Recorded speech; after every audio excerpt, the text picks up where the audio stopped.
Azul Flawan, voilà, sur l'avenue des Champs-Élysées,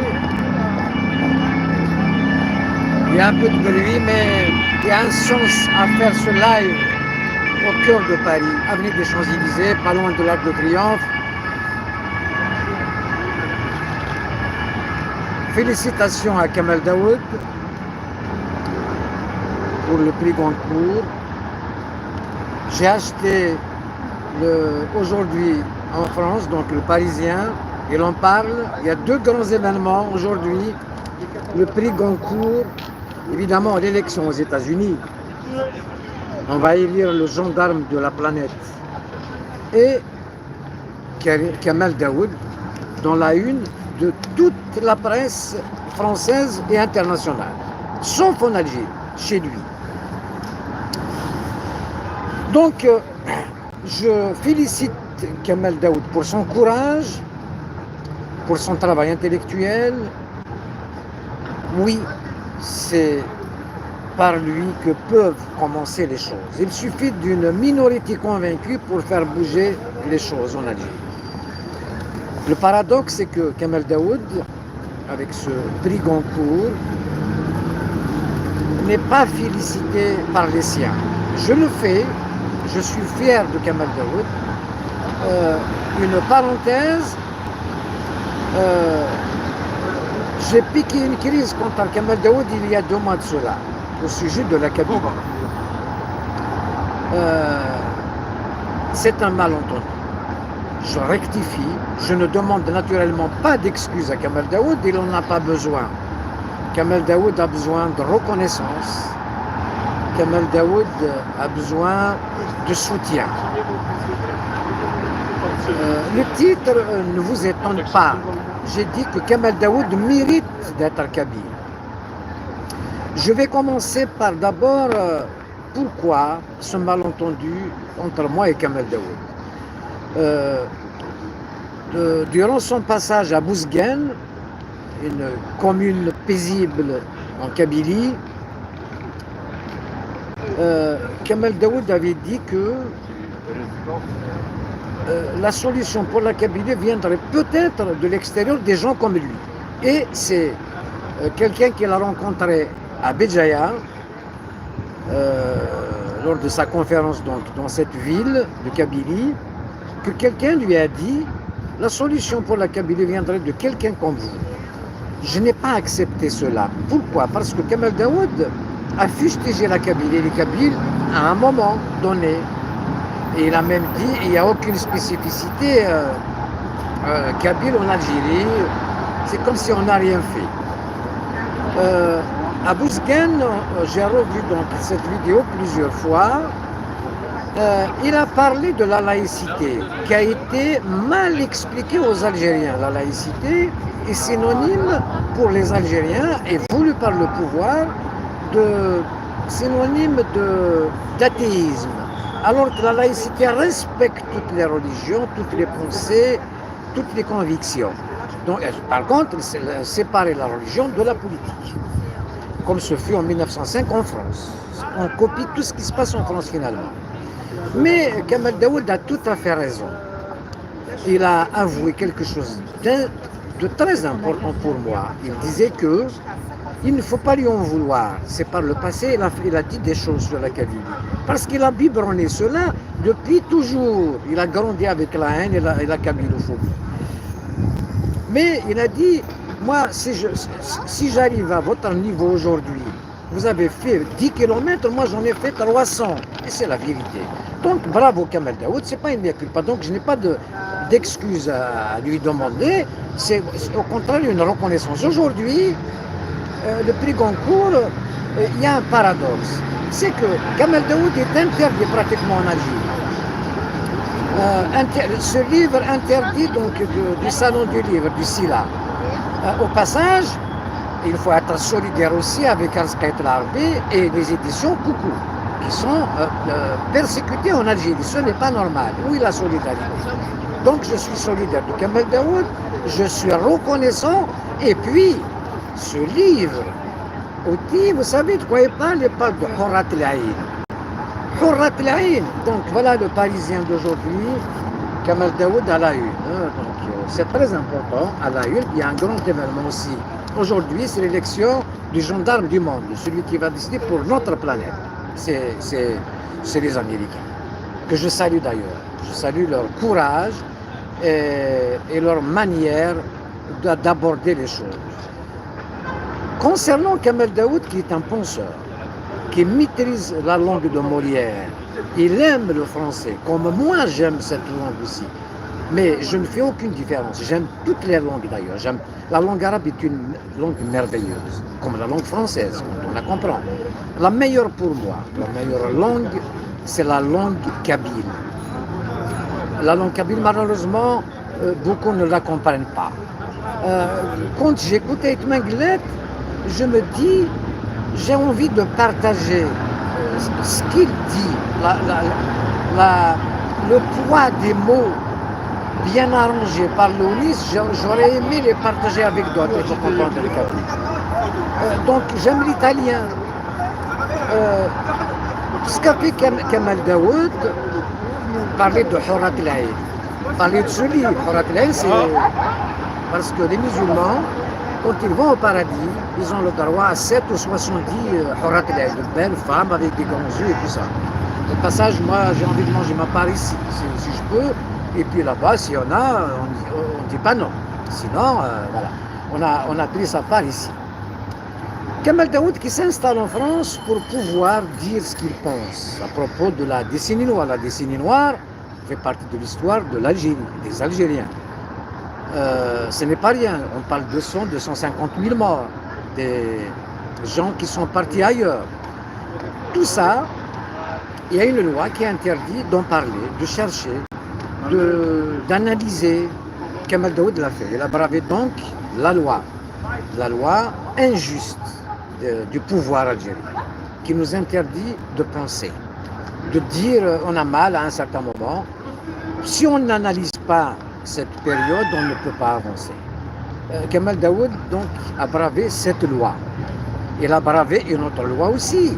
Khurrat al-Ain, il a dit que les gens qui veulent transformer le monde avec un livre, moi je leur propose 1000. C'est très important. Il faut lire, il faut penser, la liberté de penser. C'est de ça qu'il parle Kamal Daoud. C'est un livre que je n'ai pas lu, je l'ai acheté ça fait une semaine. Je dois me déplacer pour qu'il le dédicace et le féliciter de vive voix. Mais Kamal Daoud qui s'installe en France, comme d'autres, Kamal Hammadi, mon ami, un grand artiste, il a chanté il y a longtemps une chanson, Maraven Ouérizouran. Kamal Hammadi, au passage, il a composé des chansons à tous les grands. Le Hadj Mohamed Al-Anqa, Lounis Aït Menglet, Cheb Khaled, Selwa, Nora, sa femme, Atmani et d'autres. Nombreux qui ont chanté ces textes. Il a dit Maraven Ouérizouran, le Melfi Waratséama. Là, il faut comprendre le cas. Si les compétences s'en vont, s'absentent, qui va gérer le pays? Qui va gérer nos affaires? Donc Kamal Daoud, on ne doit pas le laisser partir. Non, comme d'autres, il y en a plein d'ailleurs. Pour cette raison-là, j'appelle Tebboune, qui est le chef de l'État, le président de la République, je m'en fous, qu'il soit bien élu ou pas élu, placé, forcing, tout ça, mais l'avenir de l'Algérie ne doit pas être l'avenir de Tebboune tout seul, de mon avenir à moi.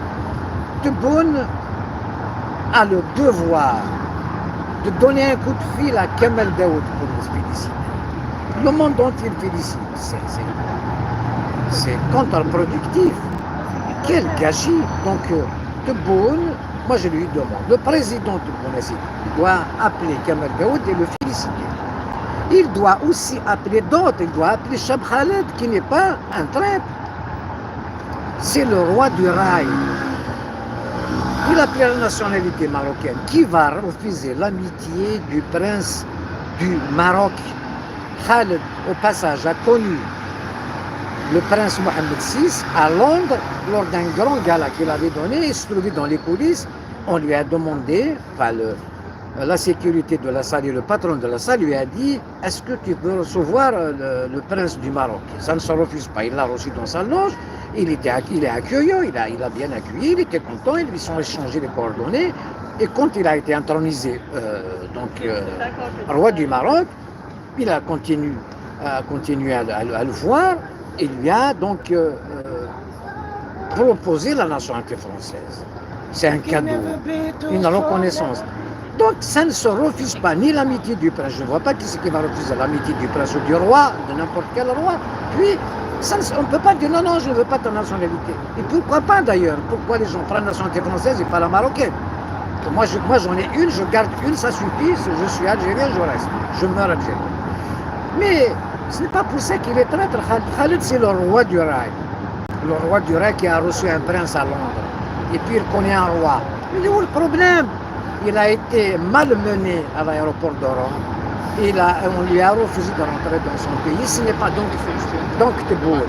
Il doit appeler Cheb Khaled, il doit appeler Kamel Daoud, il doit appeler Saïd Saad, il doit appeler Farhat Mehni qui est fils de Shahid. Vu les problèmes, la solution pour la Kabylie est un problème pour l'Algérie.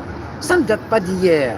Pendant la guerre, après la guerre en 62, Boumediene a fait de l'anticabylisme, le zéro Kabyle. Farhat cherche une solution pour la Kabylie, une solution pour la Kabylie. C'est la solution pour l'Algérie. Il y a d'autres solutions, mais ce n'est pas en méprisant, en diabolisant Farhat Mehni qu'on trouvera une solution. La solution est politique. Il faut répondre politiquement. De toute façon, il faut reprendre l'onde, il faut l'appeler. Et cette main tendue dont vous parlez, tout le monde doit être concerné. Si vous voulez faire avancer ce pays qui est en danger aujourd'hui, il est en danger isolé, on ne peut pas continuer comme ça. Le rapport avec le français et la France, les relations avec la France, 7-8 millions d'Algériens en France. Sont-ils consultés? On est obligé d'avoir de bonnes relations. Quand on vit en France, on aime la France. Ce n'est pas pour ça qu'on n'aime pas notre pays. Pas du tout, au contraire. Donc, ces 7-8 millions doivent servir de passerelle à deux grands pays, qui est la France, une grande puissance, et l'Algérie, qui devrait être dans les 10 premières puissances mondiales, économiquement, je parle. Donc, deux pays souverains, il faut des relations d'égal à égal, il faut des relations de confiance, et surtout quand il y a 7-8 millions, le Qatar, on fait 3 fois le Qatar, rien que les Algériens de France. Mais c'est de la folie. Et dire à un Algérien qui vit en France, il faut détester la France. Non, mais j'aime la France parce que je vis en France. Et bien, la question ne se pose pas si j'aime l'Algérie ou pas. Donc, pas de confusion. Nous ne sommes pas traîtres parce qu'on vit en France. Ceux qui ont pris la nationalité française, et alors, c'est question de droit. Donc, on ne doit pas se marcher sur les pieds. Il faut apaiser. On a besoin d'un apaisement général en Algérie. On n'a pas besoin de chasser les gens, même quand ils s'exilent. Je vois des militants du MAC qui ont les ISTN en Algérie, et ceux qui sont en France, ils sont pourchassés par la justice. Ce n'est pas normal. Je parle de Aksil Belabassi. C'est une honte. L'Arbanef qui reste au passage. Libérez ces prisonniers, M. Toubon, libérez tous les prisonniers. Vous êtes la personne, après le bon Dieu, qui peut faire la pluie et le beau temps en Algérie. Vous êtes quelqu'un qui peut tuer qui il veut. Vous pouvez libérer qui vous voulez. Vous pouvez emprisonner qui vous voulez. Vous avez cette puissance. Dieu seul a plus de puissance que vous. Vous pouvez ce soir libérer Miram Khanaj, professeur à l'université. J'ai honte de cette injustice algérienne. Ce n'est pas normal. Les gens qui ont les ISTN, l'arabe qui est interdit du Sila, c'est quoi ça? Jusqu'à quand? On ne peut pas gérer un pays de la sorte. On ne peut pas éliminer des gens. Donc, je reviens à Kamel Daoud, que je salue. Et il ne faut pas que ça tarde à ce qu'il rentre en Algérie. Les éditions Gallimard qui ont édité ce livre, donc Ouri, interdit en Algérie, ce n'est pas normal. Ce livre va être lu par tous les Algériens. Au passage, vous lui avez fait de la pub. Voilà, donc là, ils vont tous le lire. Et c'est très bien écrit. J'ai commencé à lire quelques pages, je n'ai pas fini. C'est écrit d'une manière extraordinaire. S'il a eu le prix Goncourt, ce n'est pas du s'amuse. Il est donc élu par ses pairs, par des gens qui maîtrisent la langue de Molière. Je m'excuse pour ce bruit, donc au passage, avant de terminer, je vous salue et puis un apaisement général et investir dans la paix avec nos voisins, d'abord au pays, et je vous montre donc l'Arc de Triomphe, et puis les Champs-Élysées, voilà, et les gens qui sont contents. Je me suis déplacé ici, donc dans le but de rencontrer Kamel Daoud pour le féliciter et me faire dédicacer son livre. Tanmir Zenouane, donc le titre c'est Kamel Daoud mérite d'être kabyle. Pourquoi? Parce que quand on pense laïcité, c'était la Kabylie est laïque depuis la nuit des temps. D'ailleurs, les caractéristiques d'un village kabyle, il y a Sejmet, il y a le Jama, il y a la mosquée, on prie, et puis il y a la place du village, Sejmet, l'Agora, où on discute nos affaires. Puis il y a un cimetière où toutes les tombes sont tournées vers la Mecque, comme tous les musulmans du monde. On n'a ni de leçons à recevoir de ce côté religieux, donc nous sommes musulmans, et puis la laïcité. Et en Kabylie, si vous voulez prier, c'est très bien, si vous ne voulez pas prier, c'est très bien, et le paradis, je pense qu'il a bien expliqué Kamel Daoud dans Hurrat al-Ain, le paradis, comme disait Mouhia, il est très grand, il est beau, mais je ne veux pas y aller, vous n'avez pas m'emmener de force quand même dans ce paradis, donc Karoua, qui veut aller au paradis, qui veut, je ne force personne à aller au paradis. Tanmir Zenouane, Azul Fidlaoui.